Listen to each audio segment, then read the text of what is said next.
yang dapat kita baca itu pertama dalam tafsir Al-Kabir yang ditulis oleh Imam Taqi Al-Din Ibnu Tamiyah. Kemudian tafsir At-Tabari Jami' Al-Bayan At-Ta'wil Ayy Al-Quran, ini ditulis oleh Abu Ja'far Muhammad bin Jarir At-Tabari. Kemudian Ruh Al-Ma'ani di tafsir Al-Quran Al-Azim wal Asabu'i Al-Matsani, ini ditulis oleh Syihab Ad-Din Al-Said Mahmud Alusi. Kemudian tafsir Al-Misbah, ini ditulis oleh seorang tokoh dari Indonesia, Muhammad Quraish Shihab.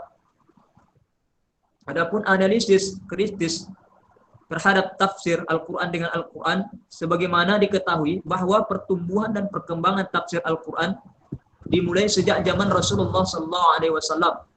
Beliaulah yang menguraikan kitabullah Al-Quran dan menjelaskan kepada umatnya. Kemudian Rasulullah selain bertugas menyampaikan wahyu dari Allah Subhanahu wa taala, beliau juga menyampaikan kepada umat manusia sebagaimana ditegaskan di dalam Al-Qur'an surah An-Nahl, bil bayyinati waz zubur. Keterangan-keterangan atau mukjizat dan kitab-kitab, dan kami turunkan kepada Al-Qur'an agar kamu menerangkan pada umat manusia apa yang telah diturunkan kepada mereka dan supaya mereka memikirkannya.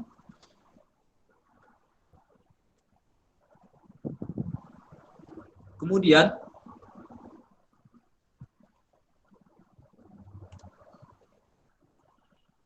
ganti sir. Kemudian sejarah penafsiran Al-Quran dan perkembangan tafsir Al-Quran. Pertama, sudah terperinci ayat Al-Quran. Ya, berkenaan ibadah tidak perlu ditafsirkan lagi, tapi cukup dilaksanakan sesuai dengan ketentuan tersebut. Contohnya seperti sholat, zakat, puasa, haji dan sebagainya. Sedangkan yang disampaikan Nabi SAW adalah secara garis besar, seperti contoh hukum, urusan kenegaraan, kekeluargaan dan sebagainya. Lanjut, sir.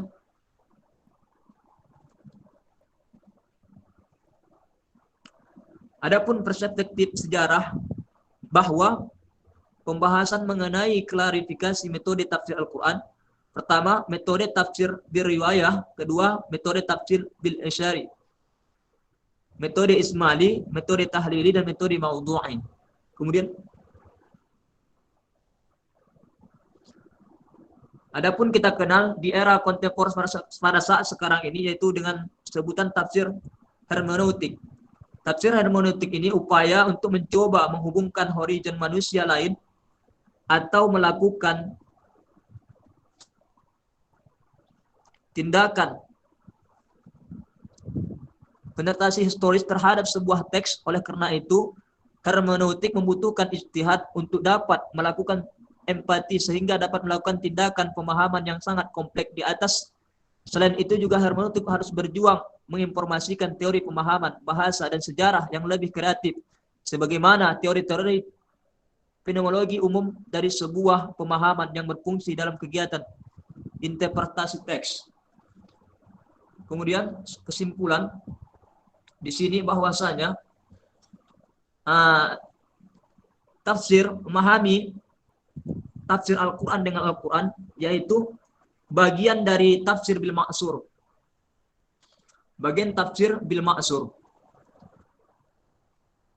Seperti contoh yang kami paparkan tadi. Kemudian adapun data atau sumber-sumber referensi yang kami ketemukan di sini. Pertama, referensi itu referensi Ali bin Mahmud Asy-Syarif Ar-Jani, Al-Harb Al-Manna wal Muntani. Mungkin teman-teman bisa melihat. Inilah dia hasil dari sumber yang kami ketemui di dalam sebuah buku-buku atau karya. Mungkin hanya ini pemaparan makalah kami, sangat singkat ini. Kami mohon maaf. Assalamualaikum warahmatullahi wabarakatuh. Assalamualaikum warahmatullahi wabarakatuh.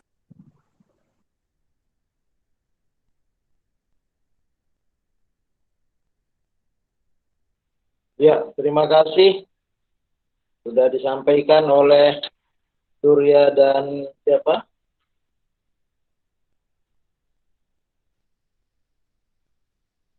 Ya, mudah-mudahan Apa yang disampaikan hari ini? Apa namanya? Irfan. Irfan dan Surya. Oke. Ada yang menarik dari pembahasan kita lebih mengkerucut di sini. Saya memahami pemahaman yang sedikit melebar dari yang dipahami oleh Surya dan kemudian dipahami oleh Irfan, bahwa kalau Surya dia memahami tafsir Quran bil Quran dengan cara klasik. Misalnya dia memahami zolim. Zolim di surat apa pertama Surya? Yang ada contohnya itu. Kemudian dipahami di dalam surat Luqman, inna zulma.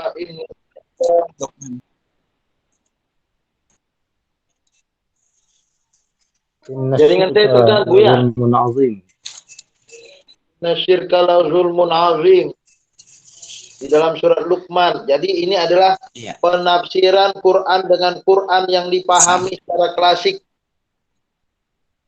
Dan disinilah kemudian kawan-kawan kita berkata ini bukan tafsir bil ma'sur, tapi tafsir bil ro'i. Karena apa?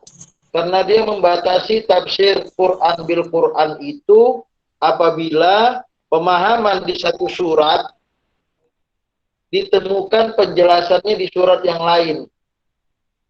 Inilah pemahaman Surya. Ya, begitu. Terhadap tafsir Quran. Nah, sementara pemahaman Irfan sudah sedikit maju. Dia mengatakan tidak. Apa kata dia? Kalau di samping pemahaman tafsir Quran diterangkan di surat yang antah berantah itu, yang begitulah memang dari buku-buku Turos kita temukan, Irfan berkata tidak. Pemahaman Al-Quran dengan Al-Quran ditemukan ayat di atas, penjabarannya di bawah.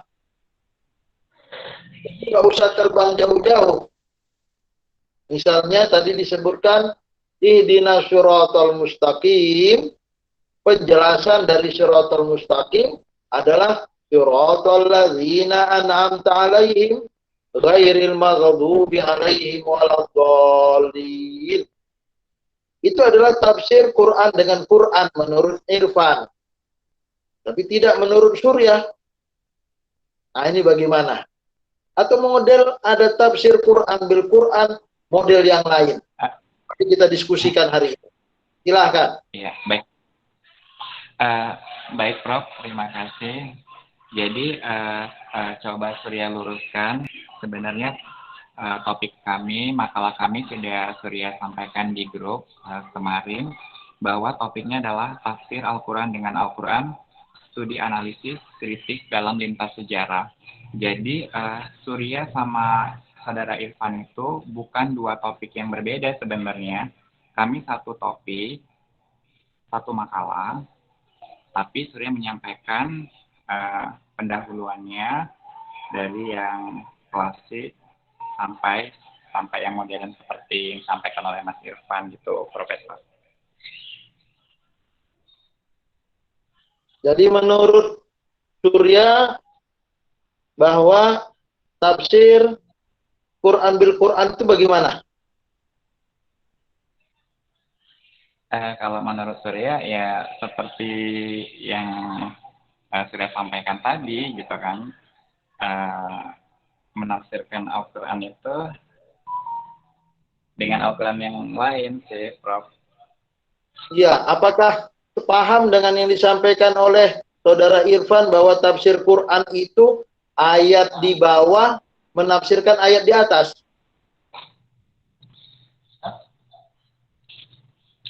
Iya, Prof. Hah? Begini, menarik karena apa? Karena kalau disebutkan tafsir Quran bil Quran, yang disebut dengan tafsir bil maksur, itu sebenarnya kawan-kawan kita dari Salafi ingin hanya mengatakan itu kami punya. Kalau kalian menafsirkan ayat di atas menafsirkan ayat di atas berdasarkan ayat di bawah, itu bukan tafsir Quran bil Quran. Karena yang tafsir Quran bil Quran seperti yang disampaikan oleh Surya tadi. Itulah dia tafsir Quran bil Quran. Adapun ayat dengan bawah dengan atas, atas dengan bawah itu disebut munasabah katanya, bukan tafsir. Nah, bagaimana ini?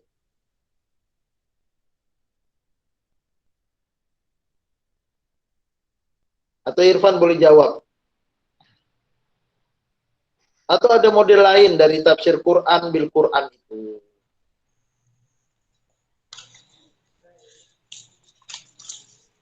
Ini menjadi penting sebagai metode ya.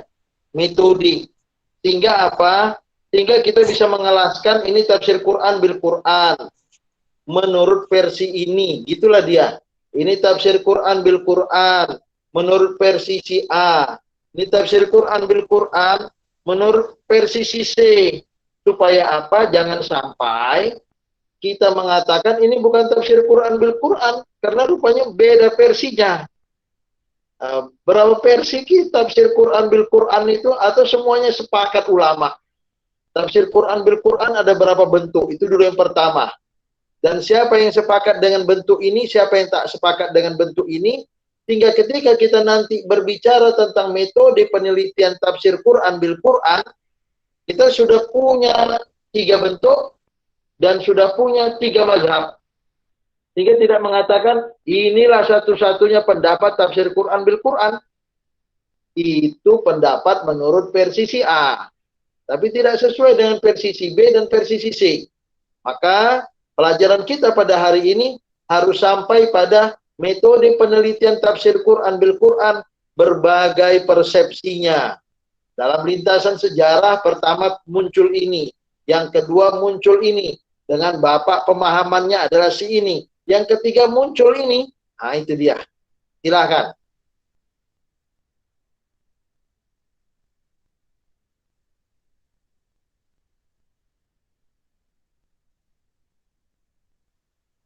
Mohon izin, Prof. Atau ada yang ingin menambahkan dari kawan-kawan? Silakan. Mohon izin, Prof. Ya, silakan. Ini sedikit mohon pencerahannya mungkin Prof mengenai materi ini sedikit. Kalau sehubungan dengan yang disampaikan Pak Surya tadi membawakan salah satu ayat Al-Qur'an. Kalau seandainya seperti ini Prof, tafsir Al-Qur'an ataupun tentang keesaan Allah, tentang tauhid misalnya Prof. Misalnya dalam surat Al-Ikhlas itu kan udah jelas itu qul huwallahu ahad tentang keesaan Allah. Terus apabila disambungkan atau penafsirannya di ayat lain, misalnya seperti yang disampaikan oleh Sir Surya yang tentang ya bunayya la tusyrik billah inna syirka la dzulmun azim. Nah, di situ kan tentang keesaan Allah juga. Nah, itu termasuk penafsiran ayat dengan ayat atau macam mana itu, Prof, tentang keesaan Allah gitu. Terima kasih. Iya. Terima kasih. Ini pertanyaan. Saya juga mengeluarkan pertanyaan ya kan. Bagaimana pertanyaan dijawab dengan pertanyaan. Oke lah. Kembali kepada pernyataan tafsir Quran bil Quran. Sejauh mana dia boleh jumping dan sejauh mana dia boleh connect dan sejauh mana dia boleh benar dan tidak benar. Mungkin Surya atau Irfan boleh menjawabnya kepada saudara Asmu'i ini. Saya yakin orang ini dua sudah tahu karena ini adalah pakarnya. Silakan.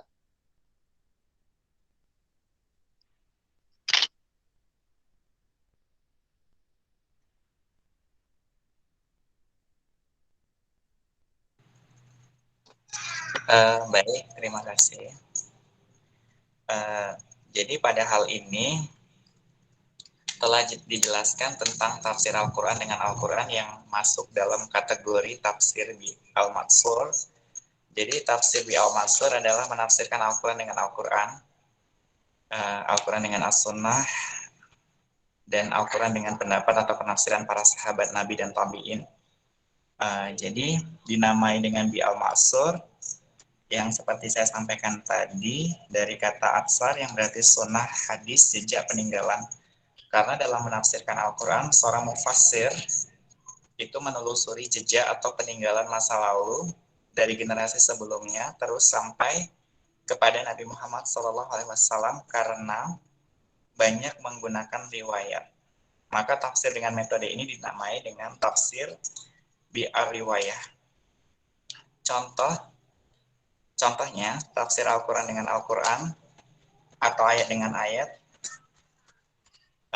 dalam firman Allah Subhanahu wa taala dalam Quran surat Al-An'am ayat 82 yang artinya orang-orang yang beriman dan tidak mencampur adukan iman mereka dengan kezaliman atau syirik, mereka itulah yang mendapat keamanan dan mereka itu adalah orang-orang yang mendapat petunjuk. Nah, ditafsirkan oleh surat Al-Luqman ayat 13. Dan ingatlah ketika Luqman berkata kepada anaknya di waktu ia memberi pelajaran kepadanya, "Hai anakku, janganlah kamu persekutukan Allah, sungguhnya mempersekutukan Allah adalah benar-benar kezaliman yang benar." Jadi pertanyaan dari Pak Asmui tadi, saya rasa sesuai dengan yang saya sampaikan barusan, bahwasanya menafsirkan ayat Al-Quran dengan ayat yang lainnya, dan hal ini termasuk dengan tafsir bi al-maksur karena bi al-maksur adalah menafsirkan Al-Quran dengan Al-Quran, Al-Quran dengan As-Sunnah, dan pendapat para sahabat. Mungkin Mas Irfan atau teman-teman yang lain ingin menambahkan, Pak Firdaus, Pak Isuk, Mas Ilham, silakan kalau ada yang ingin menambahkan pendapatnya.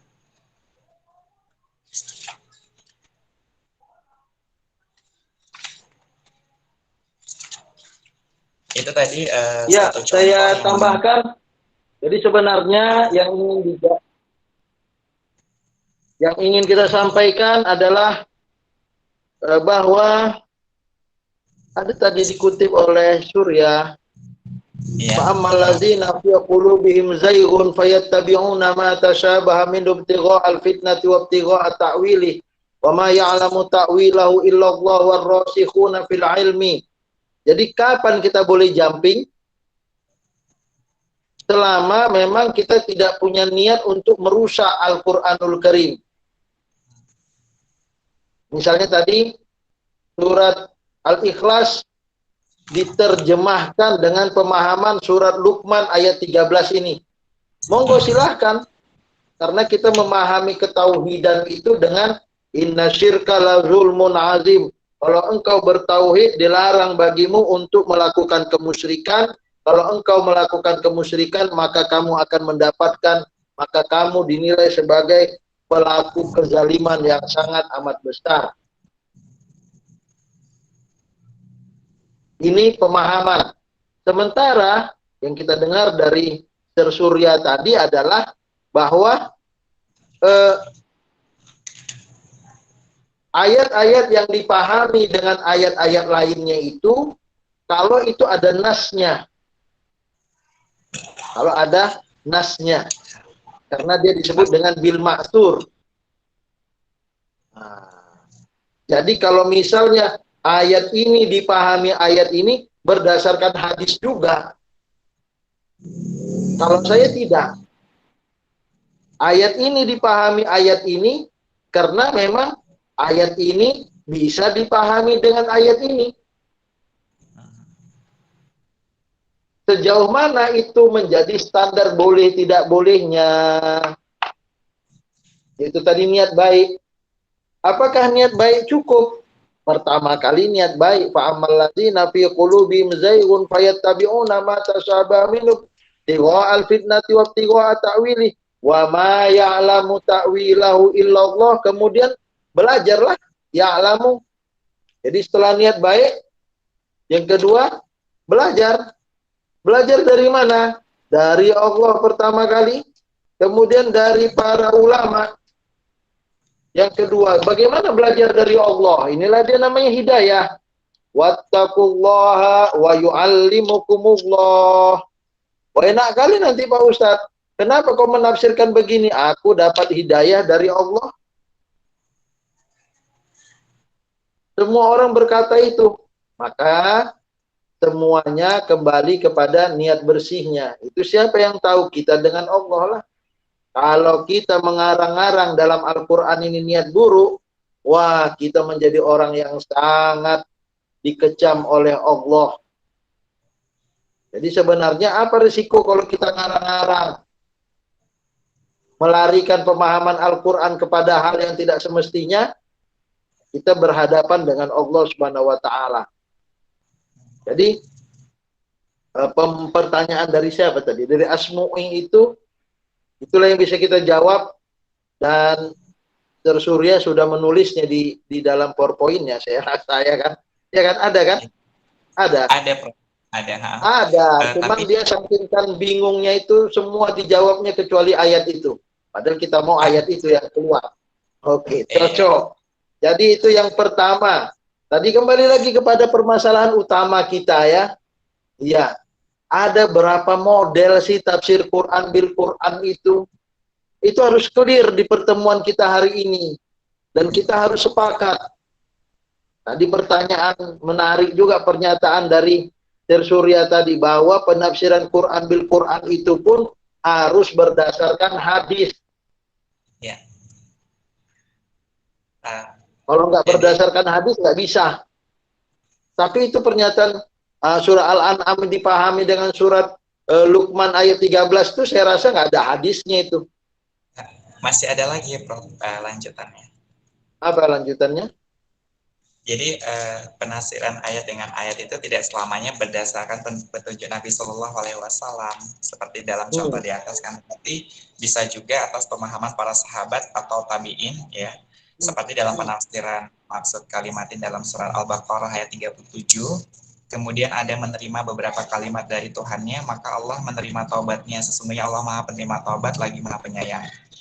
Nah, jadi ditafsirkan oleh Allah Subhanahu wa Ta'ala dalam Quran surat Al-A'raf ayat 23. Keduanya berkata, ya Tuhan kami telah menganiaya diri kami sendiri, dan jika Engkau tidak mengampuni kami dan memberi rahmat kepada kami, niscaya pastilah kami termasuk orang-orang yang merugi.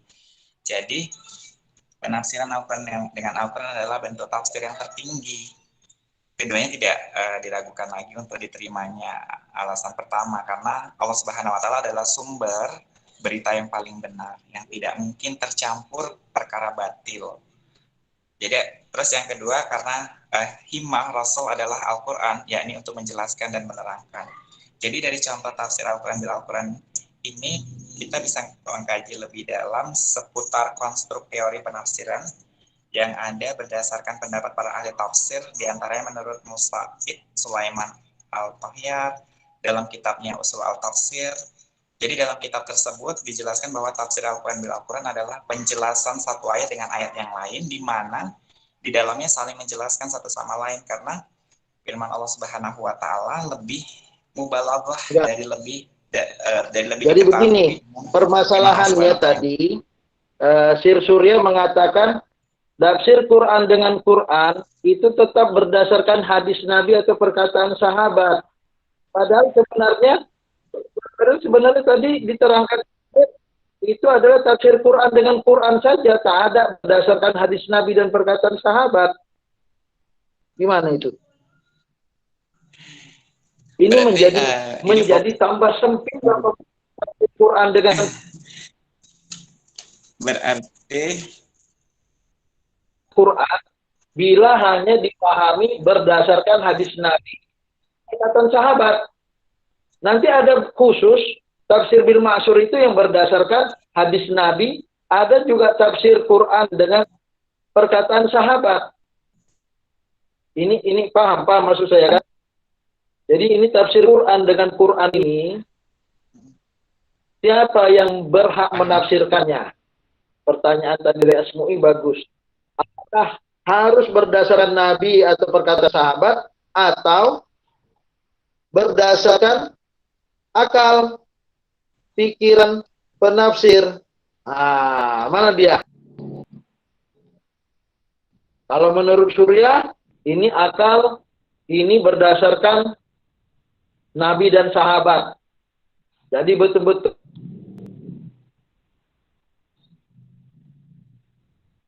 namanya bil maksur. Tapi Irfan mengatakan tidak.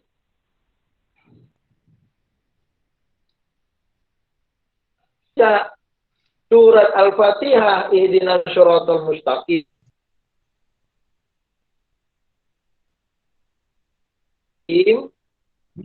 Kami dengan ihdinas syiratal ladzina an'amta alaihim.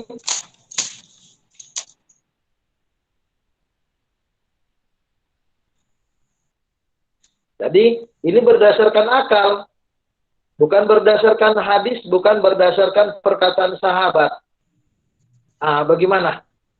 Ini menjadi menarik diskusi kita malam.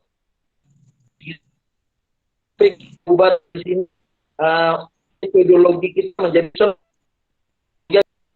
berdasarkan pendapat pria, atau saya kuatkan dengan ada mana? Yang lain?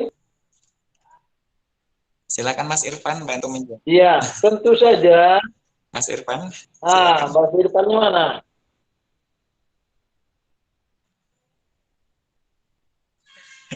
Kami berkelompok 2 orang, Prof.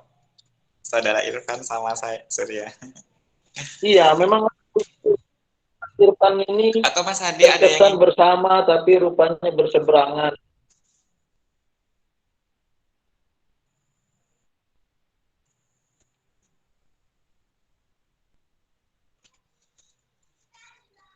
Ini pertanyaan-pertanyaan cerdas yang muncul dari sahabat-sahabat Anda dan kita harus tuntaskan pada malam hari ini.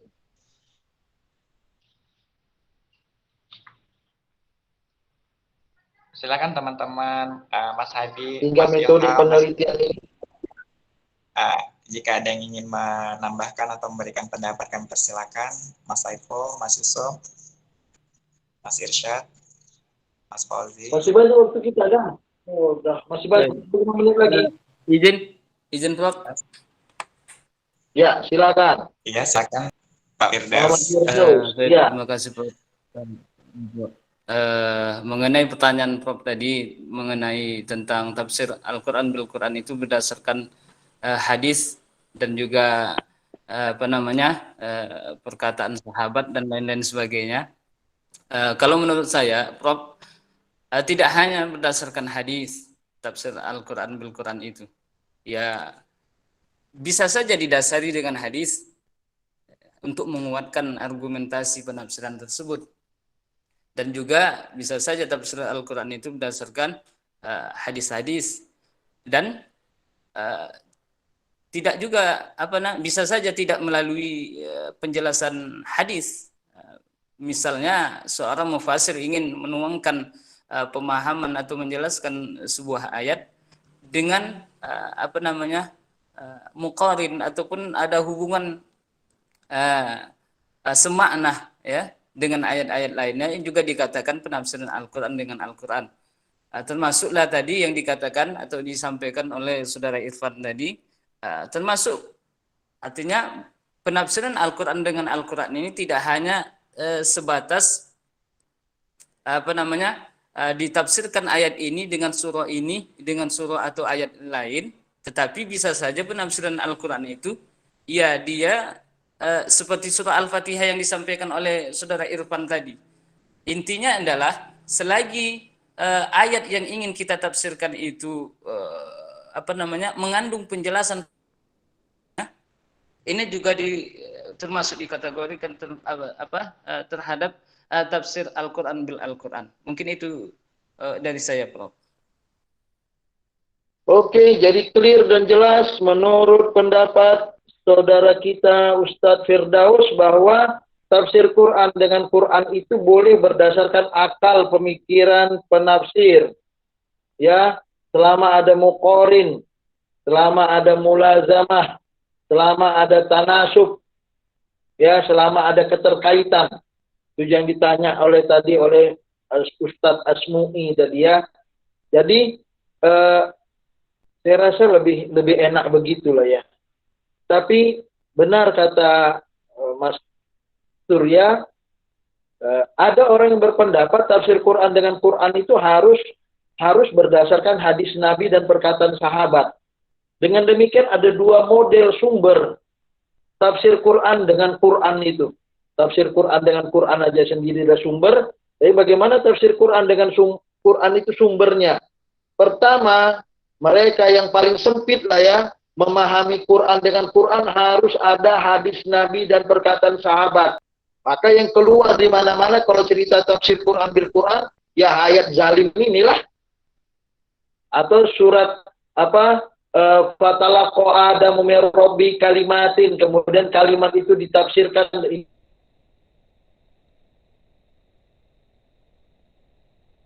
surah Al-Baqarah ditafsirkan surah Al-A'raf, Rabbana zalamna anfusana wa illam taghfir lana wa tarhamna. Kenapa? Karena ini sudah masyhur. Enggak tahu apakah itu pakai hadis Nabi atau bukan. Tapi tidak kita temukan orang yang liar menafsirkan Al-Quran dengan Al-Quran.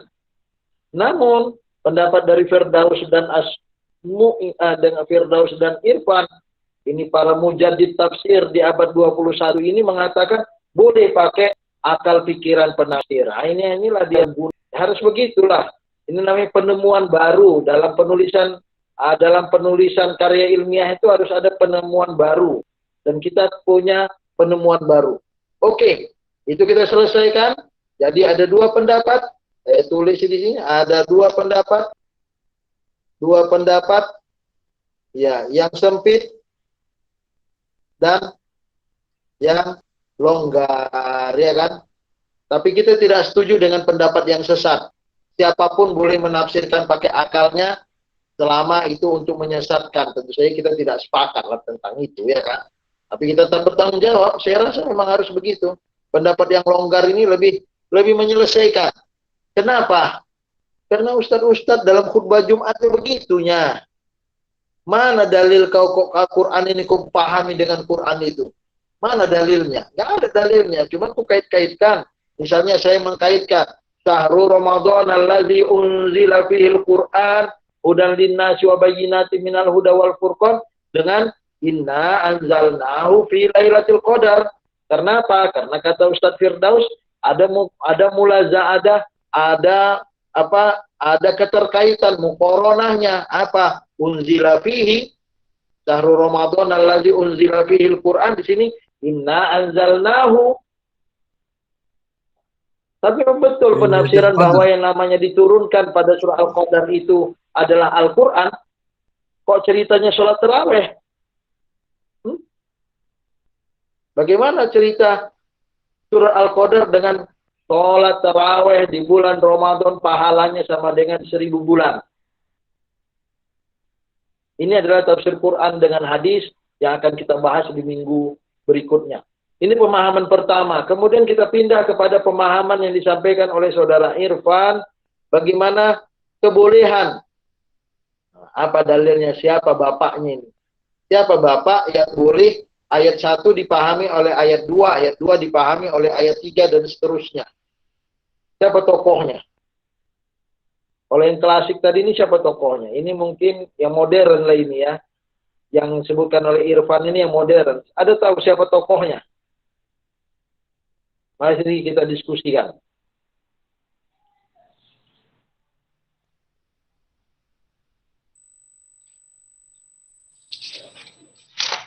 Ya. Mana Irfannya tadi? Ustaz Surya. Nah, ini bukan siapa tokohnya, Prof. Tadi pernah istilahnya mendengar Prof. Ya, apa juganya yang kuliah di S1 juga, bahwasanya itu termasuk daripada menafsirkan Al-Quran itu juga. Pertama seperti Ar-Rahman itu kemudian ditafsirkan lagi Allamal Quran. Apa itu Ar-Rahman itu? Allamal Quran. Seperti itu, Prof. Gitu. Iya, kita mau tahu siapa tokohnya. Sehingga ketika dibilang, itu tahu-tahu Mas Irfan Najmi itu katanya, ya kan? Izin, Prof. Ini kan metode. Metode itu ada bapaknya. Oke, silakan. Teori siapa itu? Ini makin bingung awak jadinya, Prof. Apa makin bingung pula? Orang kita belajar biar makin lurus, baru makin ribet. Tapi Prof, kalau mau lurus nanti dia harus bingung dulu, Prof. Dulu Prof katanya Oh, gitu. Kalau udah bingung berarti nggak mikir. Kalau nggak bingung terus baru. Cocok. Pertama, berarti yang dimaksud tafsir bil matsur itu, Prof, nggak mesti semua elemen itu harus ada berarti, Prof, ya. Nggak mesti misalnya ayat Quran. Nggak mesti ketika menafsirkan ayat itu pakai ayat Quran juga, pakai hadis juga, pakai misalnya pendapat sahabat juga. Kira-kira begitulah yang saya pahami darinya. Satu. Kemudian yang kedua, tafsir Al-Quran dengan Al-Quran pernah saya dengar, Prof. Mohon maaf lah kalau salah kan, Prof. Kalau yang kayak ihdinas siratal mustaqim, siratal ladzina an'amta 'alaihim, yang setelahnya itu kalau saya nggak silap, mohon maaf, itu Allah lah yang menafsirkan langsung, Allah yang memberitahu langsung penjelasan ayat sebelumnya. Jadi itu udah nggak ranah mufassirnya gitu.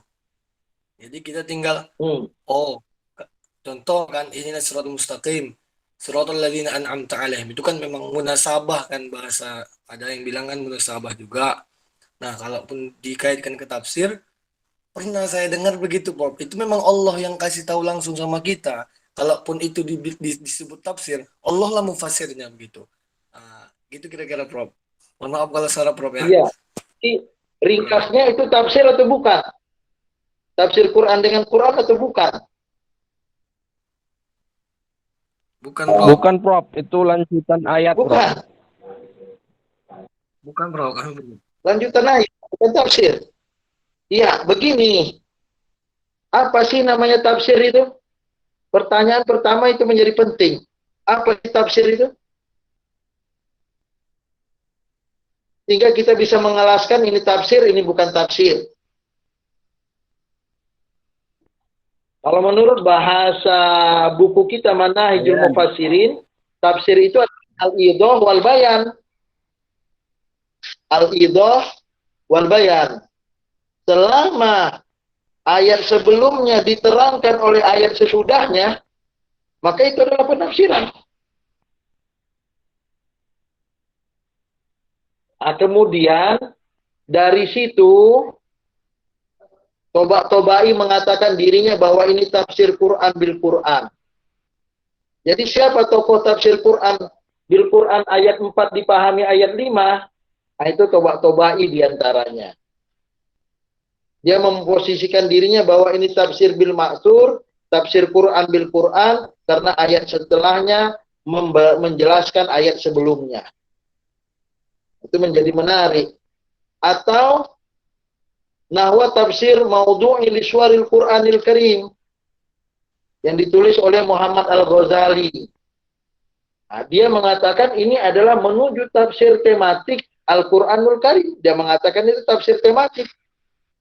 Bahwa istantiqul Quran, mengajak Al-Quran berbicara, memahami pesan Allah, itu bagian dari tafsir tematik menurut Muhammad Al-Ghazali. Jadi dia mengatakan bahwa ini tafsir. Tentu saja ini berbeda di istilah. Orang mengatakan ini munasabah.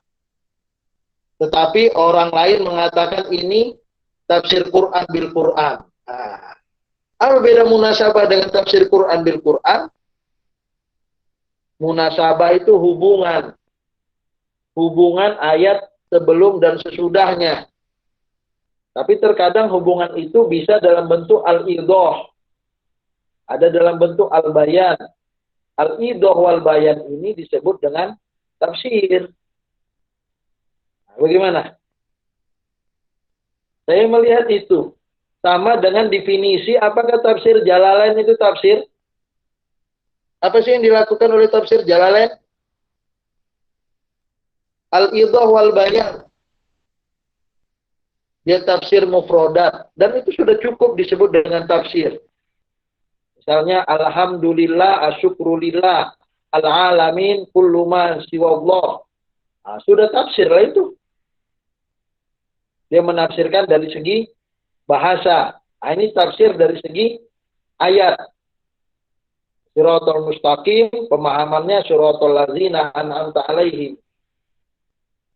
Jadi dengan demikian kita juga sampai pada kesimpulan kedua.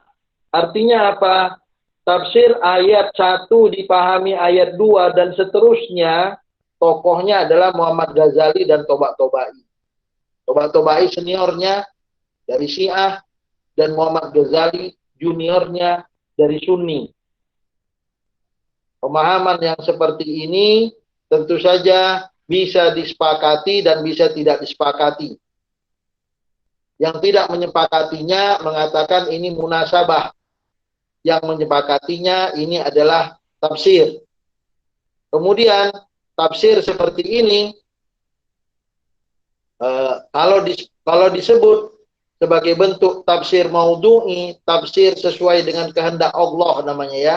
Tafsir maudhu'i menurut Muhammad Ghazali bukanlah tafsir tematik menurut kita, tapi tafsir yang ayat-ayatnya disesuaikan dengan kehendak Allah. Anda mau sepakat, Anda mau tidak, itu tidak masalah. Tapi paling tidak kita sudah menyebutkan tokohnya.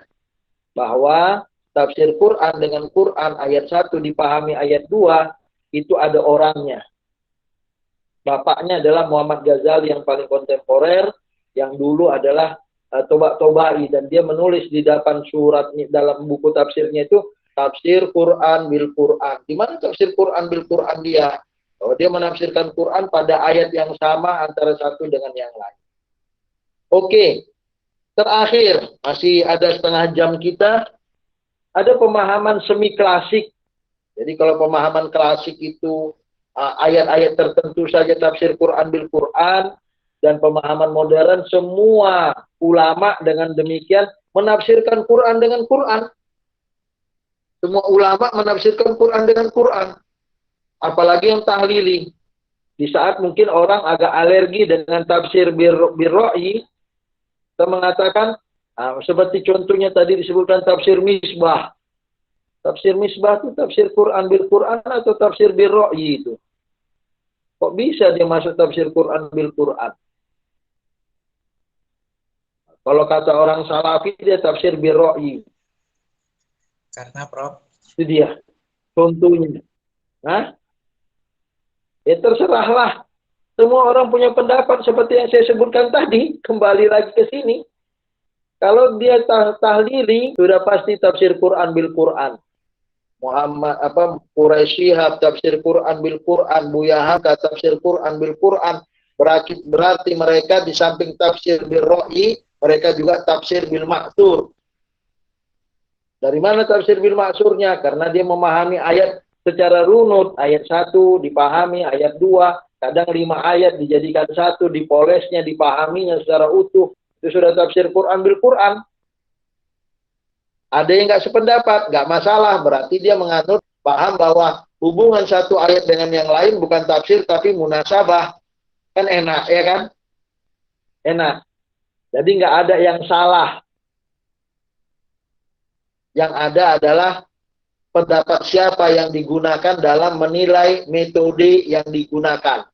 Inilah di metode yang mau kita pakai ini. Ya. Yang kedua, yang ketiga, tadi ada klasik, ada modern, ada semi klasik. Ada pemahaman umum dengan khusus, pemahaman mutlak dengan muqayyad, itu juga disebutkan dengan tafsir. Yang umum dengan khusus. Misalnya apa? Misalnya ayat mutlak menjadi muqayyad itu cerita fikih lah ya. Ada orang mengatakan ini bukan cerita tafsir Quran dengan Quran. Itu terserah penggunaannya. Tapi yang lain mengatakan tafsir Quran dengan Quran. Ini ayat umum dipahami dengan ayat khusus. Jadi mahasiswa-mahasiswa yang dirahmati Allah, pemahaman klaster tafsir Quran dengan Quran itu ada 3, ada klasik, ada semi klasik, ada modern. Yang klasik yang paling sepakati yang seperti disampaikan oleh Sir Surya tadi, yang semi klasik yang kita temukan dalam dunia fikih, yang modern kita temukan dalam pemahaman yang disampaikan oleh Ustadz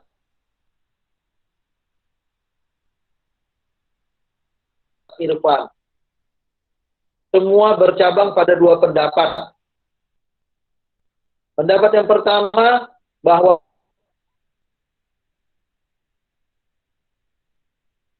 tafsir Quran bil Quran yang klasik ini harus menggunakan hadis Nabi dan perkataan sahabat.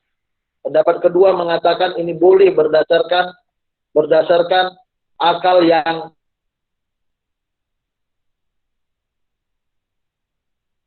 yang mustaniroh. Pendapat semi klasik ada yang mengatakan ini adalah bagian dari pemahaman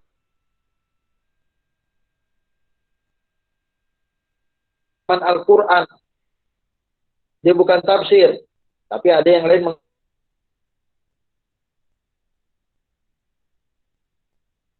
mengatakan ya pemahaman Al-Quran untuk menjelaskan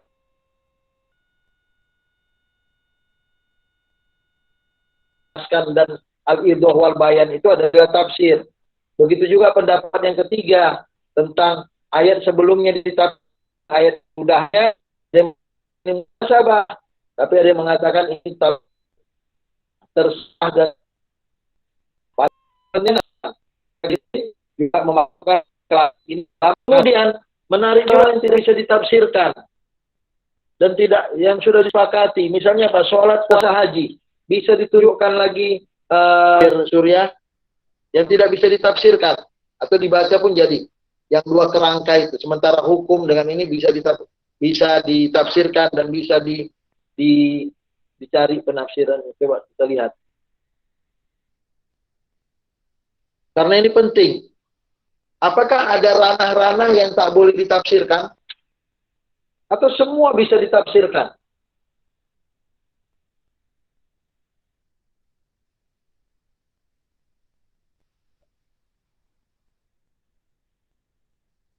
Bacakan saja kalau payah kali. Waktu berjalan terus. Prof, kami topnya tentang tafsir Al-Quran dengan Al-Quran. Mungkin yang Prof tanyakan itu mungkin materi pertemuan selanjutnya mungkin, Prof. Enggak, tapi ada di situ ditulis tentang sholat, puasa, tentang hukum dengan ini. Kan ada kerangka begini. Ada di situ saya baca. Ya, bentar ya, Prof ya.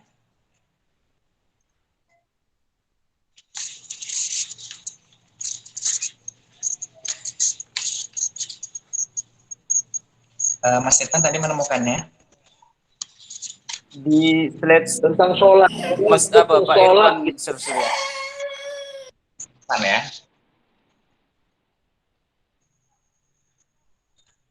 Iya. Saja kontrol F sholat gitu keluar dia. Puasa, haji.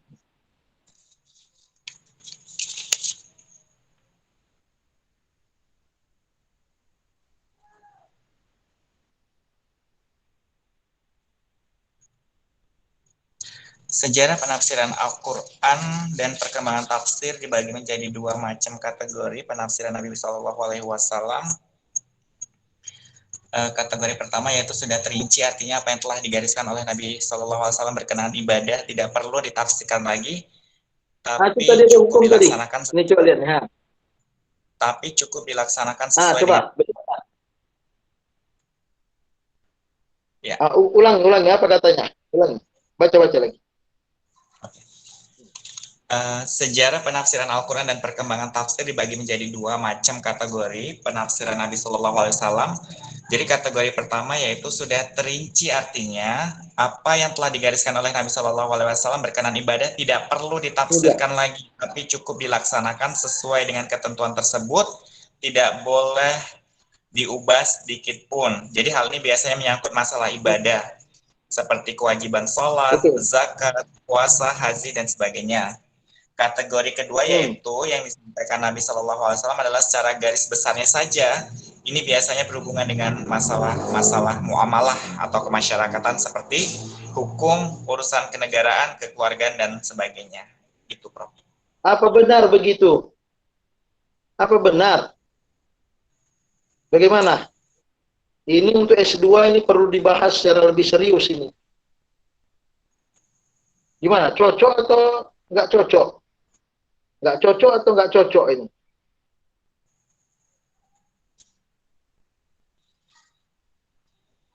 Bahwa sholat itu sudah mutlak, tidak ada perdebatan sedikit pun di dalamnya. Oh enggak lah, banyak kali perbedaan ulama tentang sholat, tentang letak tangannya, ya kan? Gimana? Tapi dalam Al-Quran Pak Ustadz nggak ada yang berbeda tentang sholatnya. Tentang wudhu ada perbedaan, kalau itu bagian dari sholat. Itu terekam di dalam Al-Quran. Karena dalam tata cara sholat tak ditemukan kecuali dalam hadis. Oh, perbedaan umat dalam menafsirkan sholat itu beragam. Tata letak tangan aja berbeda. Itu perbedaan. Kemudian adakah perbedaan ulama dalam penafsiran perbedaan penafsiran ulama dalam memahami zakat? Berbeda. Berbeda. Jadi jangan dibilang bahwa nggak ada perbedaan harus diamalkan tentang zakat. Tentang masalah 2,7, 3,5 saja berbeda sampai sekarang. Zakat fitrah itu. Itu yang termuka, yang kelihatan di depan masyarakat awam. Belum lagi ceritanya yang kita bayar zakat fitrah itu apa? Kok bisa masuk beras ke Indonesia? Sementara pada zaman Nabi itu adalah kutul yaumidia yang lebih bersifat gandum, kemudian tamar, zabib. Bolehkah pakai uang? Itu perbedaan dalam penafsiran. Perbedaan. Dan buku fikih berisi tentang 4 rukun Islam ini. Sholat, puasa, zakat, haji itu sangat banyak itu perbedaan. Misalnya haji, Muzdalifah itu mana kawasannya? Ada Mina. Mana Mina itu? Apakah Mina jadid-jadid itu masuk Mina atau bukan? Itu perbedaan dalam penafsiran kata-kata Mina loh. Perbedaan penafsiran dalam kata-kata Muzdalifah itu mana? Al-Quran menyebutkannya, hadis menyebutkannya. Tapi praktek di lapangannya berbeda. Jadi ketika dikatakan bahwa ini tidak ada perbedaan, harus dilaksanakan. Yang dilaksanakan itu yang mana? Al-Quran yang mana? Hadis yang mana? Semuanya pakai Al-Quran. Tapi pemahaman di lapangannya berbeda. Para mufasir di bidang penafsiran berdasarkan ayatil ahkam.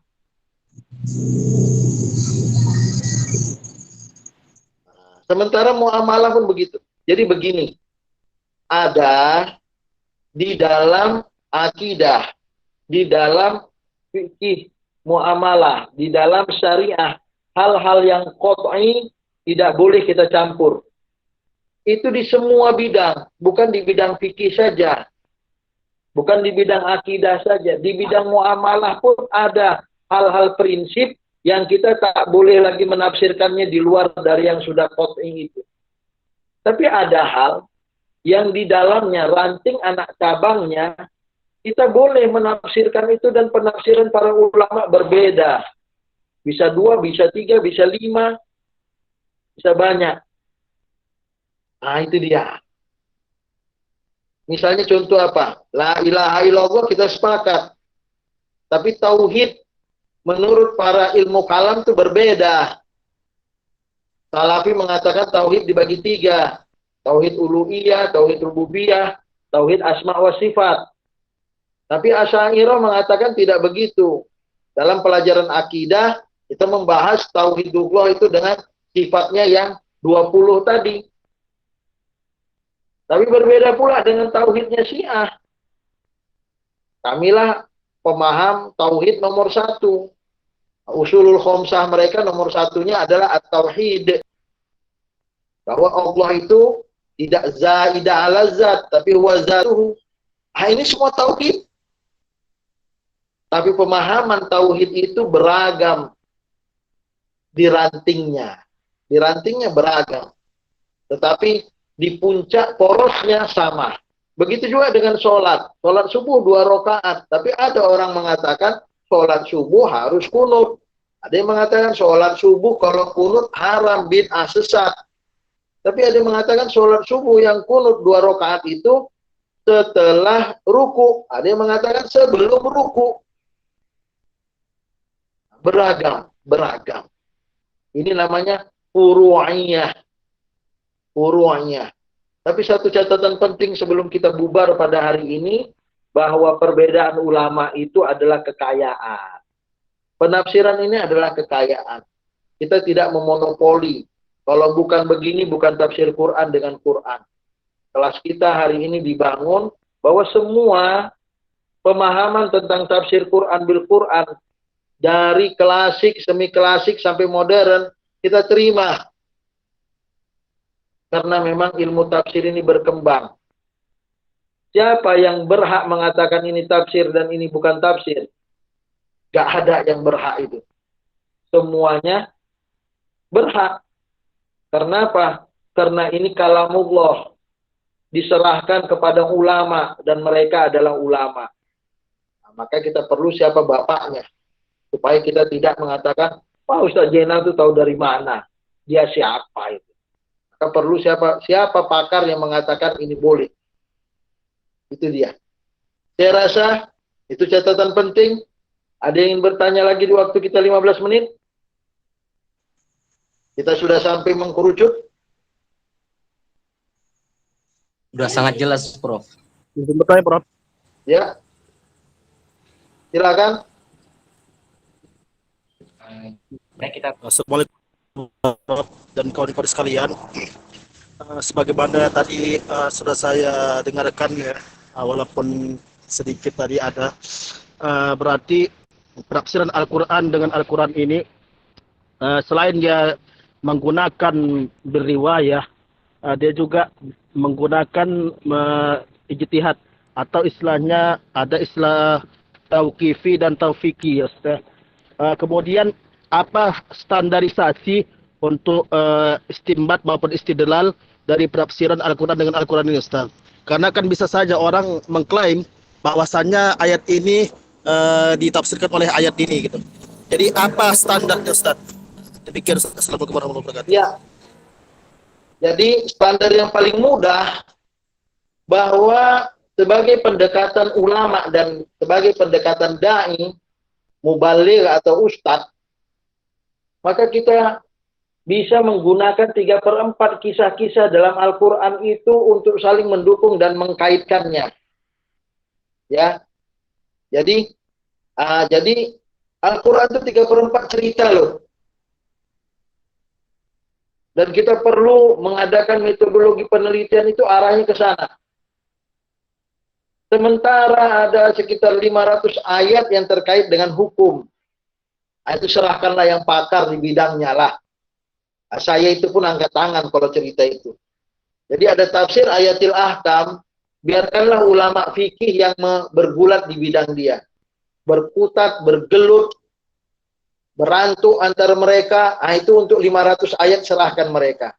Tapi kita yang bergerak di ilmu tafsir dan Al-Quran ini, ilmu Al-Quran dan tafsir ini, kita bergerak di 5.800 ayat lah.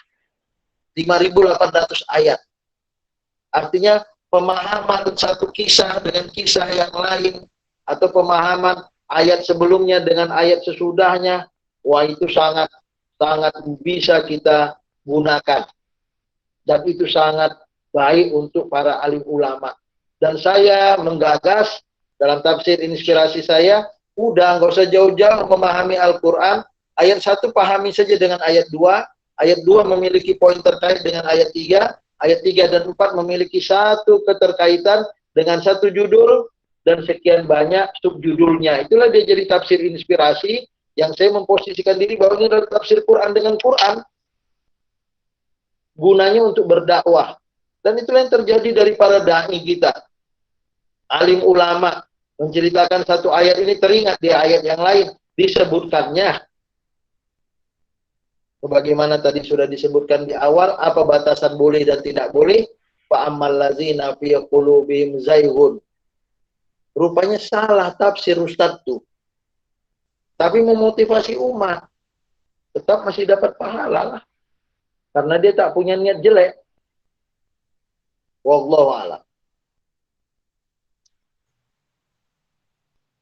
Ya, Syukran, Prof. artinya kalau untuk fikih serahkan kepada ulama fikih. Maka dalam tujuh cara mudah memahami Al-Quran, masalah fikih yang 500 ayat serahkanlah kepada ulama fikih. Saya belum mengatakan saya memotivasi manusia untuk mendapatkan hidayah Allah.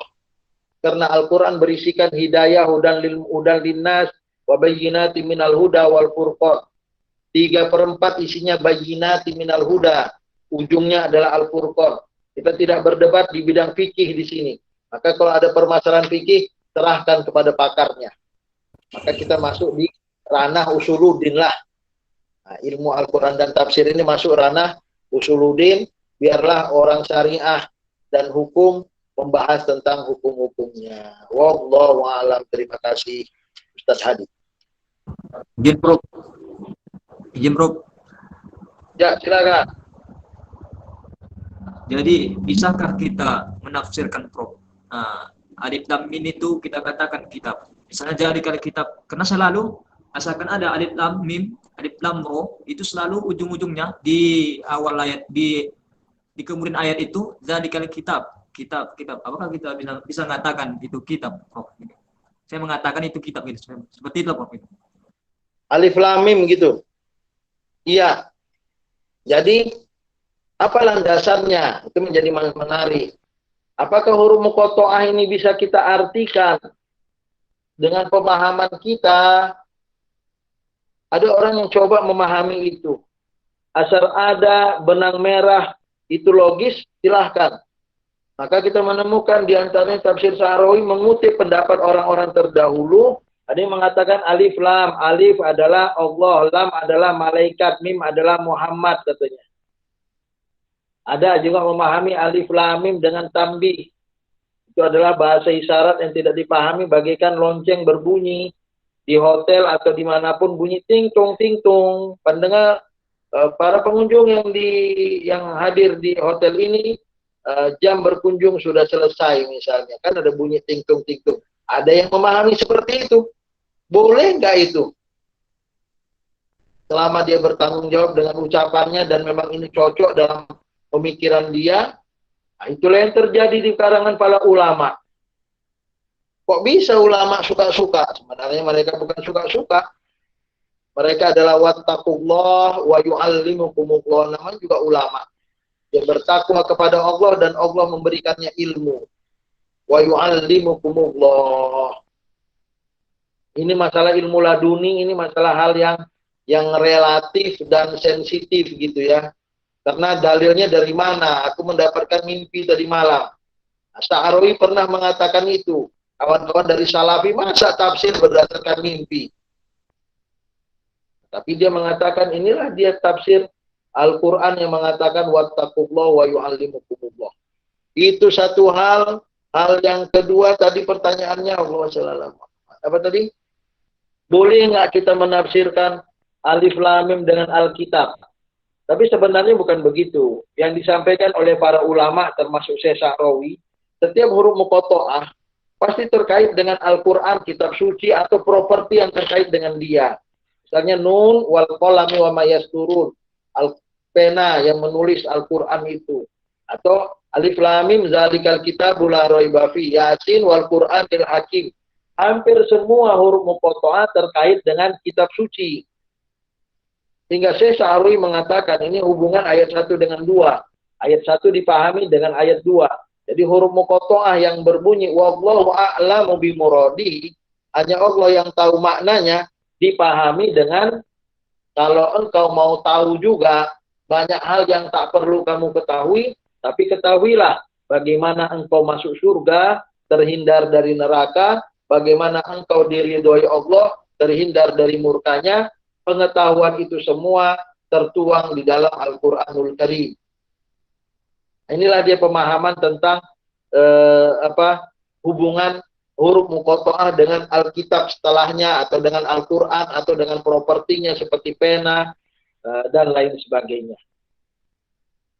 Adapun pemahaman bahwa Alif Lam Mim Toha Yasin itu adalah Alkitab, selama Anda punya dalil dan dalil itu logis, silahkan. Sebagaimana Sya'rawi memberi dalil bahwa Alif Lam Mim ini juga bisa disebut sebagai adatut tanbih, kata dia. Sebagai lonceng di hotel itu. Wallahu a'lam. Oke, waktu kita tinggal 6 menit lagi. Jika tidak ada pertanyaan, ada pertanyaan lagi?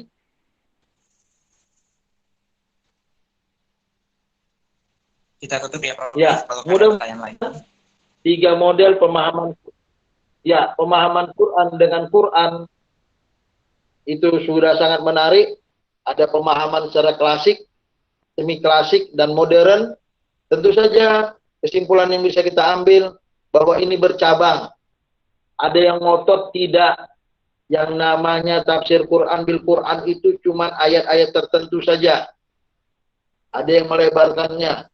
Semua yang bisa dikaitkan disebut ayat Quran dengan Quran. Semi klasik ada yang mengatakan ini bukan tafsir ayat umum ditafsirkan dengan ayat khusus, ayat mutlak ditafsirkan dengan ayat muqayyad. Ada yang mengatakan ini bukan tafsir, tapi memang sudah demikianlah ulama fikih menentukannya. Itu terserah perbedaan nama.